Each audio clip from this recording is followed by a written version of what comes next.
Isang mapagpalang araw po sa ating lahat. Ako po si Jonela Bianca de Aguilar at ito po ang aking day 282 devotion para sa ating 365 daily devotion na pinamagatang Paano Lumago kay Kristo. At ang topic natin ngayon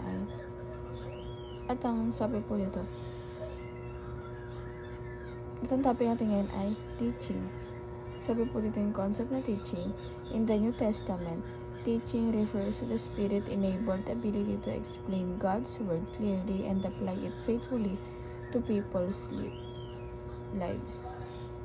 This gift is essential for building up the church in truth, guarding against error, and nurturing discipleship. It's not merely about transferring information but shaping lives through Scripture. True teaching is rooted in the authority of God's Word, empowered by the Spirit, and always centered on Christ and the Gospel. Teachers are called to faithfully proclaim the whole counsel of God, equipping the saints for maturity and godliness. At ang Bible verse mo rin matagpuan sa 2 Peter chapter 3 verse 18, and it says, "But grow in the grace and knowledge of our Lord and Savior Jesus Christ. To Him be glory but now and forever. Amen." Sa Tagalog po, subalit lumago kayo sa biyaya at sa pagkakakilala sa ating Panginoon at tagapagligtas na si Jesucristo. Sumakanya nawa ang kaluwalhatian ngayon at hanggang sa araw ng walang hanggan. Amen. At ang teachings po natin ay number 1, teaching biblically produces biblical Christians. Ito po, pag nagtuturo tayo, syempre, biblically, hindi natin alam na kakubog na pala tayo ng isang tao na nagiging biblical Christians. Diba? Yung simpleng pag-share natin ng mga gospel, yung mga pag-attend natin sa church, kunyari by Thursday, diba? Yung mga natutunan natin doon, pag sinishare natin sa ibang tao, hindi natin alam na mag-produce na para tayo ng biblical Christians, na ang laking bagay pala ng pag-share natin ng gospel para sa kanila. And number 2 po, teaching to obey Christ is the core of discipleship. Ito po, pagtuturo po tayo sa kapwa natin. Or yung pag nuturuan sa church, diba? Pag nuturuan tayo, ibig sabihin din nahuhubudin mo tayo na upang sumunod, natututo na rin tayo sumunod eventually po unti-unti na hindi tayo namamalay, sumusunod na pala tayo sa ating Panginoon. Ginagawa na pala natin yung kakadugod sa Kanya, ginagawa na pala natin yung yung honor siya, yung ganun, na hindi natin alam na unti-unti na tayo nababago. Ibig sabihin ng tawag doon, discipleship, yung nangyayari pa sa teaching na ganun.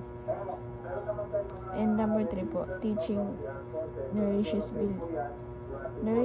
believers toward Christ-likeness. Ito po sa pagtuturo, parang na-absorb na natin, hindi lang absorb, na-apply na rin natin sa ating buhay, napapamuhay na rin natin. Ang kaagipat nun yung parang naging Christ-likeness na tayo. Ipapamuhay na natin yung buhay na meron ng ating Panginoon. And application naman po, paano ito mag-apply sa ating buhay? 3 convictions of intentional teaching. Number 1, teach to move people closer to Christ. Ito po, kaya po tayo nagtuturo or nakikinig ng turo para mapalapit tayo sa ating Panginoon. Ayun lang naman ang magiging way niyan kung natuturo tayo, kung nakikinig tayo ng mga salita ng ating Panginoon, hindi lang basta nakikinig, kailangan may application din tayong ginagawa na dapat nakikita rin sa atin at talagang ipinapamuhay natin. And number 2 po, teach to make people obedient to Christ. Ito po, kailangan natin matuto or makinig at matuto tayo na talagang talagang lahat ng gusto niyang gawin talagang sinusunod natin. na tayo yung mga nakasulat sa Biblia talagang sinusunod natin. And number 3 po, teach to mold people into Christ-likeness. Ito po, sabi ko nga kanina, yung pagtuturo natin, alam na uhubo na tayo ng paunti-unti sa pagiging Christ-likeness na ang laking factor kasi ngayon, tagapakinig tayo sa church, malaking factor tayo. Yun yung kung bakit nabubuhay yung church dahil sa mga tagapakinig, diba? Pero sabi ko nga, hindi lang basta tayo nakikinig, kundi may application din tayong ginagawa. Yung knowledge na tutunan natin na dapat ginagawa natin into wisdom. Yan, yun lamang po ang aking devotion ngayong araw.